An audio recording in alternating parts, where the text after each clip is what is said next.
আসসালামু আলাইকুম। আমি মোহাম্মদ কমল মিয়া।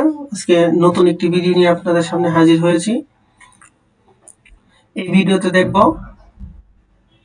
কম্পিউটারের যে কোনো ফোল্ডারে ঢুকতে হলে পারমিশন লাগবে এরকম একটি অপশন। মনে করেন আমার ডেস্কটপে একটা ফোল্ডার আছে MUIT সলিউশন, তাহলে ইজিলি যে কেউ এই ফোল্ডারে ঢুকতে পারবে। কিন্তু আমি যদি এই সেটিংটা করে রাখি তাহলে অনেকেই আমার ফোল্ডার দেখতে পারবে না।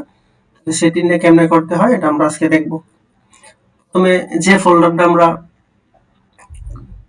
নিয়ে কাজ করব সেই ফোল্ডারটা সিলেক্ট করতে হবে। সিলেক্ট করে ডান দিকে ক্লিক করতে হবে ফোল্ডারের উপর রেখে, তারপরে শো মোর অপশনে দিলে প্রপার্টিস লেখাটা আসবে, প্রপার্টিসে ক্লিক করতে হবে। তারপরে এখানে লেখা আছে সিকিউরিটি, সিকিউরিটি অপশনে ক্লিক করব। তারপরে ক্লিক করতে হবে অ্যাডমিনিস্ট্রেশন, এখানে ক্লিক করতে হবে। তারপরে এডিট অপশনে ক্লিক করতে হবে। আবার অ্যাডমিনিস্ট্রেটর অপশনে ক্লিক করতে হবে।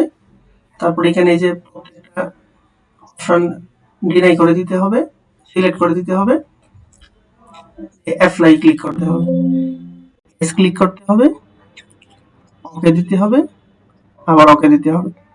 এখন দেখেন আমাদের এই ফোল্ডারটা আর ঢোকা যাচ্ছে না, পারমিশন চাচ্ছে। তাহলে আমরা দেখলাম যে কেমনে একটা ফোল্ডার সহজে লক করতে পারি। এখন আমরা দেখবো লক কিভাবে ছুটাইতে হয়।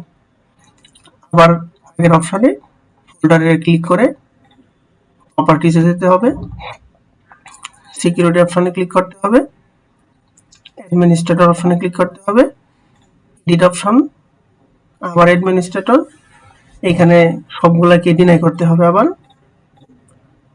ঠিক চিহ্নগুলা উঠিয়ে দিতে হবে।